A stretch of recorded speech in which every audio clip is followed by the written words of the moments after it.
بسم اللہ الرحمن الرحیم۔ السلام علیکم اسٹوڈنٹس، امید کرتی ہوں آپ سب خیریت سے ہوں گے۔ تو بچے، آج ہم اپنے اردو کی کتاب کا سبق نمبر 4 جو کہ ایک نعت پر مشتمل ہے وہ پڑھیں گے۔ تو بچے آپ لوگ اپنی بکس کھول لیں۔ نعت پڑھنے سے پہلے بچے آپ کو پتہ ہے کہ ہم نے پہلے ایک نظم پڑھی تھی جو کہ حمد تھی۔ حمد کسے کہتے ہیں؟ حمد ایسی نظم کو کہا جاتا ہے جس میں اللہ تعالیٰ کی تعریف بیان کی جائے۔ اسی طریقے سے نعت ایسی نظم کو کہا جاتا ہے جس میں حضور پاک صلی اللہ علیہ وسلم کی تعریف بیان کی جائے۔ تو بچے میں پڑھتی ہوں، آپ نے میرے بعد اس کو اچھے طریقے سے پڑھنا ہے اور مشکل الفاظ کے معنی سمجھنے اور سیکھنے ہیں۔ وہ ہمارے نبی خاتم الانبیاء، ان کو اللہ نے اپنا قرآن دیا، اب صدا کے لیے آپ ہے رہنما، کیسے پیارے نبی وہ ہمارے نبی۔ حکم اللہ کے ہم کو پہنچا گئے، خوب اچھی طرح دین سمجھا گئے، دین پر چل کے خود آپ دکھلا گئے، کیسے پیارے نبی وہ ہمارے نبی۔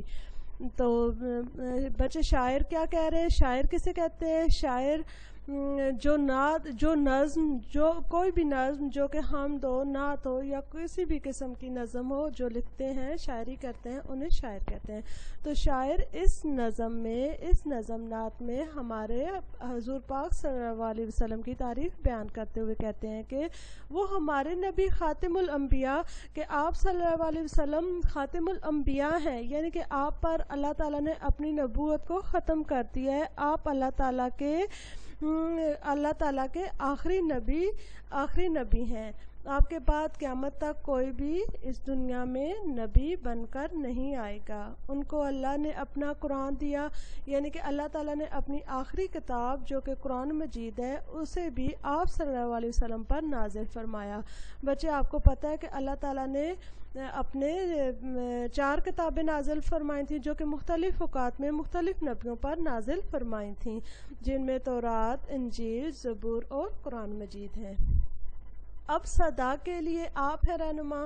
صدا کہتے ہیں بچے ہمیشہ کے لیے، کہ اب آپ صلی اللہ علیہ وسلم ہی ہمیشہ ہمارے رہنما، یعنی راستہ دکھانے والے، رہنمائی کرنے والے، یعنی کہ آپ ہمیشہ، اب ہم قیامت تک آپ ہی کی تعلیمات پر عمل کریں گے، آپ کی بتائی ہوئی باتوں پر چلیں گے۔ کیسے پیارے نبی وہ ہمارے نبی، کہ آپ کتنے پیارے نبی ہیں اور آپ وہ ہمارے نبی ہیں۔ حکم اللہ کے ہم کو پہنچا گئے، کہ آپ نے اللہ کا حکم ہم تک پہنچا دیا، خوب اچھی طرح دین سمجھا گئے، اور اللہ کے دین کو ہم تک بہت اچھے طریقے سے، بہت اچھی طرح آپ ہم تک پہنچا گئے، ہمیں سمجھا گئے، دین پر چل کے خود آپ دکھلا گئے، کہ پہلے آپ اس دین پر خود آپ نے عمل کیا اور پھر آپ نے ہمیں وہ دین سکھایا۔ کیسے پیارے نبی وہ ہمارے نبی، آپ کتنے اچھے نبی ہیں اور آپ ہمارے نبی ہیں۔ دین کی راہ میں آپ نے دکھ سہے، کام اسلام کا آپ کرتے رہے، ان پہ صلی علی ہر مسلمان کہے، کیسے پیارے نبی وہ ہمارے نبی۔ آپ فرما گئے اپنے رب سے ڈرو، آپ کا حکم ہے دین قائم کرو، دین کی راہ میں بس جیو اور مرو، کیسے پیارے نبی وہ ہمارے نبی۔ کیا کہہ رہے ہیں؟ شاعر کہہ رہے ہیں کہ دین کی راہ میں آپ نے دکھ سے، یعنی کہ جب آپ نے دین اسلام شروع کیا، لوگوں تک دین پہنچانا شروع کیا، تو آپ کو اس میں بہت سی تکلیف اور مشکلات کا سامنا کرنا پڑا۔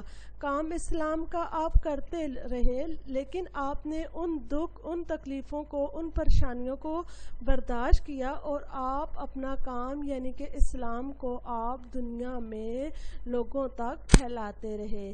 ان پہ صلی علی ہر مسلمان کہے، یعنی کہ ان پر درود شریف ہر مسلمان کہے، ان پر اللہ تعالیٰ کا خاص کرم ہے، کیونکہ آپ اللہ تعالیٰ کے آخری نبی ہیں، اس لیے آپ نے اللہ تعالیٰ کا دین مسلمانوں تک پہنچایا، اس لیے اب ہر مسلمان کا یہ فرض ہے کہ وہ آپ صلی اللہ علیہ وسلم پر درود شریف کہے۔ کیسے پیارے نبی وہ ہمارے نبی، کہ آپ کتنے اچھے نبی ہیں، کتنے پیارے نبی ہیں اور آپ ہمارے نبی ہیں۔ آپ فرما گئے اپنے رب سے ڈرو، یعنی کہ شاعر کہتے ہیں کہ آپ صلی اللہ علیہ وسلم نے اپنے رب سے، اپنے اللہ تعالیٰ سے ڈرنے کا حکم دیا۔ آپ کا حکم ہے دین قائم کرو، اور آپ نے دین پر عمل کرنے کا حکم دیا ہے۔ دین کی راہ میں بس جیو اور مرو، اور دین اسلام کے لیے آپ حق بات کہو، یعنی کہ اس میں آپ جیو اور مرو، یعنی کہ آپ حق بات کہو، اور آپ دین میں کسی قسم کی رکاوٹ برداشت نہ کرو۔ کیسے پیارے نبی، وہ ہمارے نبی، آپ کتنے اچھے نبی ہیں، اور آپ ہمارے نبی صلی اللہ علیہ وسلم ہیں۔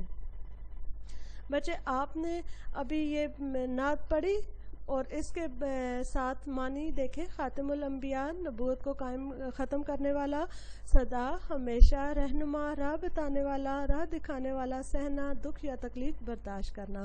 تو بچے آپ نے اب کیا کرنا ہے، آپ کا ہوم ورک ہے، نعت کو اچھی طرح آپ نے پڑھنا ہے، اور 2-3 دفعہ پڑھنا ہے، ٹھیک ہے، اور الفاظ معنی کاپی پر لکھنے ہیں۔ یہ آپ کا آج کا ہوم ورک ہے۔ اوکے بچے، اللہ حافظ۔